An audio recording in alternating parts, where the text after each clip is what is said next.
विद्यार्थी मित्र हो, नमस्कार.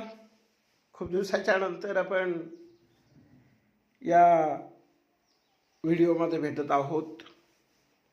गेले 3 दिवस माझं ट्रेनिंग असल्यामुळे मी शाळेवर येऊ शकलो नाही आणि त्यामुळे तुमच्याशी माझा संवाद झालेला नाही. बाजारात पुस्तकं उपलब्ध आहेत, परंतु थोडी महागडी आहेत आणि म्हणून ती कमी पैशात कशी आपल्याला मिळवता येतील यासाठी आपण एकत्र पुस्तकं सोमवारी घेण्याचा प्रयत्न करणार आहोत आणि मग त्यामधून डिस्काउंट मिळेल ते डिस्काउंट तुमच्या फायद्याचं असणार आहे. आजच आपला वर्गातील विद्यार्थी कन्हैयाकुमार मुळे हा बाजारात गेला होता. त्या ठिकाणी पुस्तकाच्या किमती त्याने पाहिलेल्या. उद्या आपण प्रत्यक्ष त्याच्याशी बोलूया आणि त्याच्याशी मी काय बोललो हेही तुम्ही त्याच्या तोंडूनच उद्याला ऐका आणि त्यानुसार आपण निर्णय घेऊया. तर विद्यार्थी मित्र, आता महत्त्वाचा विषय आपला याचा आहे की येणाऱ्या शिष्यवृत्ती परीक्षेला आपणास खूप चांगल्या प्रकारे सामोरं जायचं आहे, प्रयत्न करायचे आहे. तर पेपर 2मध्ये पेपर 1 आणि 2 पेपर असतात, 150-300 गुणांचे. पहिल्या पेपरमध्ये गणित आणि मराठी विषय असतो. तो मराठी माझ्याकडे आलेला आहे आम्ही विषय वाटप करून घेतल्यानंतर, कारण मी तुम्हाला विज्ञान शिकवतो, परंतु विज्ञान काय आपल्या स्कॉलरशिपला नाही आहे, म्हणून तो मराठी माझ्याकडे दिला. आणि त्या मराठीची तयारी करताना पहिलेच प्रश्न असे असतात, उतारा, कविता, त्यावर आधारित प्रश्न असतात. किती सोपी असतात त्याचा एक नमुना मी तुम्हाला या ठिकाणी वाचून दाखवतो आणि त्यावरची मी दोघंही मिळून या प्रश्नाचं उत्तर देऊयात. बघा, उतारा असा आहे, 2020ला परीक्षेमध्ये आलेला, इयत्ता 5वीला. ते म्हणाल सर आता 5वीचं 7वीला कसं हो? तर विद्यार्थी मित्र हो, नवोदयला, शिष्यवृत्ती परीक्षेला, मग 4थीची असू दे, 7वीची असू दे, 8वीची असू दे, 5वीची असू दे, नवोदयची असू दे, या सर्व ठिकाणी आलेले उतारे हे कुठल्याही परीक्षेला येऊ शकतात. असं नाही आहे की या परीक्षेला आलाय तर मग वरच्या परीक्षेला कसं येईल, म्हणजे मोठ्या वयाच्या टीचर इलिजिबिलिटी टेस्ट जी आहे त्याच्यामध्ये सुद्धा हे उतारे आलेले आहेत. तर तो उतारा आता आपण ऐकून घेऊ आणि त्यावरची प्रश्नांची उत्तरं कशी शोधायची ते आपण तयारी करूया. सत्पुरुष म्हणाला, बाबांनो, या गरीब बिचाऱ्या सशानं तुमचा कोणताही अपराध केलेला नाही. हा आपल्या स्वंगड्याबरोबर या रानावनात राहतो, गवत पाला खातो, ओढ्याचं निर्मळ पाणी पितो आणि हसत बागडत असतो. कुणाला तरी यानं त्रास दिला आहे का? सांगा पाहू. मग कशा करता याचा जीव घ्यायचा? पारध्याने त्या सत्पुरुषाची क्षमा मागितली. यापुढे आपण प्राण्यांची हत्या करणार नाही अशी प्रतिज्ञाही त्यांनी केली. पारधी निघून गेल्यावर त्या सत्पुरुषाने आपल्या मांडीखाली दडलेल्या सशाला वात्सल्याने कुरवाळले. तेव्हा तो टुणकून उडी मारून जंगलात दिसेनासा झाला. हा उतारा आहे आणि या उतार्यावर 3 प्रश्न विचारतात. किती प्रश्न विचारतात? 3. एका प्रश्नाला किती गुण असतात? 2. तर बघा, हा प्रश्न आहे, पारध्याने कोणती शपथ घेतली? पहिला प्रश्न, पारध्याने कोणती शपथ घेतली? आता तुम्ही हे ऐकत असताना सहज जरी ऐकलं असेल ना तरी या प्रश्नाचं तुम्ही उत्तर देऊ शकता आणि 2 मार्क्स मिळवू शकता. विद्यार्थी मित्र हो, याचे ऑप्शन दिलेले आहेत आपल्याला पर्याय. पारध्याने कोणती शपथ घेतली तर आपल्या उत्तरामध्ये त्याचं उत्तर असतं. आपण त्याचं आकलन करायचं आहे, समजून घ्यायचं आहे. परत आपण त्या उतार्यामध्ये जर गेलो तर या ठिकाणी आपल्याला सापडेल, पारध्याने त्या सत्पुरुषाची क्षमा मागितली. यापुढे आपण प्राण्यांची हत्या करणार नाही अशी प्रतिज्ञाही त्यांनी केली. त्यांनी म्हणजे कोणी? पारध्याने. मग पर्यायामध्ये दिलेले पर्याय बघा. पर्याय क्रमांक 1 आहे सशाला त्रास देणार नाही. पर्याय क्रमांक 2 आहे सत्पुरुषाची क्षमा मागू. पर्याय क्रमांक 3 आहे सशाला जंगलात पाठवू. आणि पर्याय क्रमांक 4 आहे यापुढे प्राण्यांची हत्या करणार नाही. आपल्या उतार्यामध्येच त्याचं उत्तर आहे. आताच आपण वाचन केलं म्हणून पर्याय क्रमांक 4 हे आपलं काय असेल, उत्तर असेल. काय म्हणाले पारधी, काय शपथ घेतली? यापुढे प्राण्यांची हत्या करणार नाही ही शपथ घेतली त्यांनी. आणि ते उतार्यात आहे जसे तसं, प्राण्यांची हत्या करणार नाही ही शपथ आहे, ही प्रतिज्ञा आहे ना. बरोबर, किती सोपे आहे. दुसरा प्रश्न आहे.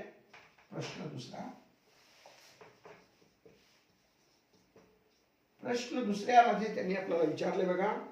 मित्र या शब्दाचा कोणता समानार्थी शब्द उतार्यात आला आहे? आता काय करतो बघा, हुशार मुलं कशी घाई करतात.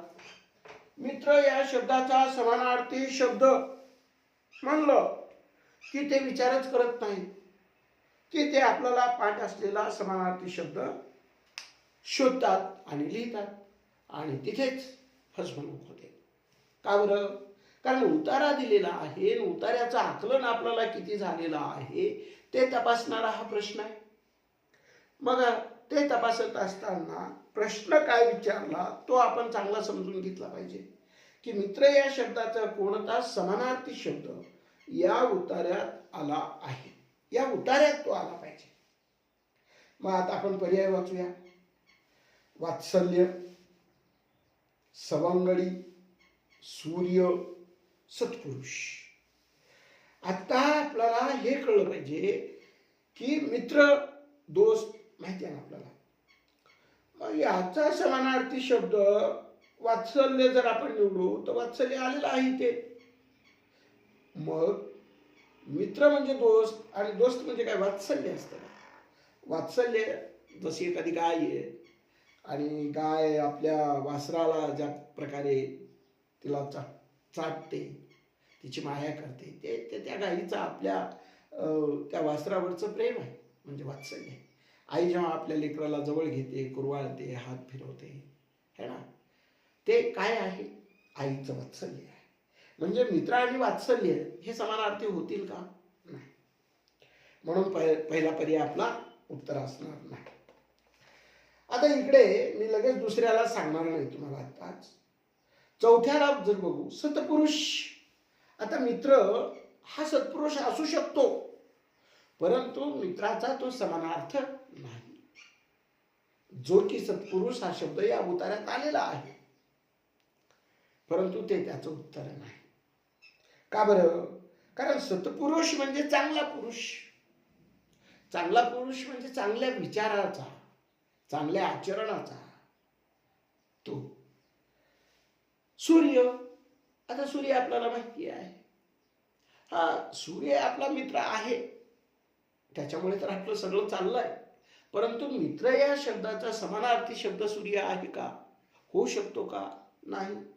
मग सवंगडी, सवंगडी म्हणजे सोबती, सोबत असणारा. मग कोण असतो तो? दोस्त असतो, मित्र असतो. मग हा सवंगडी शब्द मित्राचा समानार्थी शब्द आहे, 100% आहे, खात्री पटली आता आम्हाला. पण तो उतारात आलाय का ते अगदी बघून घ्या आपण. सवंगडी, हा इथे आहे बघा. सत्पुरुष म्हणाला, बाबांनो, या गरीब बिचाऱ्या सशानं तुमचा कोणताही अपराध केलेला नाही. हा आपल्या सवंगड्याबरोबर या रानावनात राहतो. सवंगड्याबरोबर म्हणजे दोस्तासोबत, मित्रासोबत. म्हणून सवंगडी हा जो आहे याचा समानार्थी शब्द जो या उतार्यात आलेला आहे, कोणता आलेला आहे? मग सवंगडी. म्हणून आपण उत्तर ते निवडणार आहोत आणि त्या पर्यायाला गोल करणार आहोत. आता तो पर्याय इथं आहे बघा आपल्याकडे. सवंगडी 2 नंबरचा पर्याय आहे. आता 2 नंबर उत्तरपत्रिका असते, तुम्हाला माहिती आहे. प्रश्न क्रमांक समजा हा आपला दुसरा आहे, मग तिथं नंबर 1 ला वर्तुळ असतं, नंबर 2 ला वर्तुळ असतं, नंबर 3 ला वर्तुळ असतं, नंबर 4 ला वर्तुळ असतं. उत्तरपत्रिकेमध्ये दुसरी असते ती. मग तिथे आपल्याला प्रश्न दुसरा शोधायचा आणि त्याचं उत्तर आपण काय निवडलंय, पर्याय क्रमांक 2 निवडलंय. मग तिथल्या पर्याय क्रमांक 2च्या वर्तुळाला असं आपल्याला फिलअप करायचं आहे.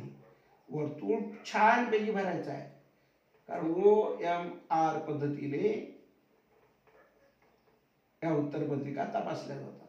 म्हणून तिथे काही शिल्लक ठेवायचं नाही आणि बाहेर जाऊ द्यायचं नाही, बाहेर जाऊ द्यायचं नाही आणि आतलं सगळं भरून घ्यायचं. ठीक आहे. म्हणून हे उत्तर 4 मार्क्स मिळाले आपल्याला. सोपं आहे. तिसरा प्रश्न, ससा जंगलात कोणती गोष्ट करत नाही. ससा जंगलात काय करतो हे उत्तरात आलं असेल आपल्याला, हे की नाही. सवंगड्याबरोबर रानावनात राहतो, गवतपाला खातो, ओढ्याचं निर्मळ पाणी पितो आणि हसत बागडत असतो. एवढ्या गोष्टी ससा आपल्या या रानावनात म्हणजे जंगलात करतो. रानावनात म्हणजे जंगलात. पण प्रश्न असा आहे तिसरा, ससा जंगलात कोणती गोष्ट करत नाही. करतो विचारलंय का? नाही. पण आपण काय करतो, इतकी घाई करतो की ससा काय करतो हाच विचार आपल्या मनात असतो, डोक्यात असतो, वाचलेला असतं आणि तसा एखादा पर्याय निवडून गोल करतो. आकलन नाही येते. म्हणून अगोदर उत्तर वाचून प्रश्न समजून घेऊन मग उत्तराची निवड आपल्याला करायची, प्रश्नाच्या उत्तराची निवड करायची. आता इथे ससा जंगलात कोणती गोष्ट करत नाही बघा. गवतपाला खातो, करत नाही काही जंगलात, करतो. मग आपल्याला काय विचारलंय, करत नाही. मग ते उत्तर एक आपलं नाही. ओढ्याचे पाणी पितो, पाणी पितो ना बाबा, ओढाच असेल ना तिथं. हसत बागडत असतो, हो. सर्वांना त्रास देतो, ससा कधी देतो कोणाला त्रास? नाही. हे आले का या उत्तरामध्ये? नाही.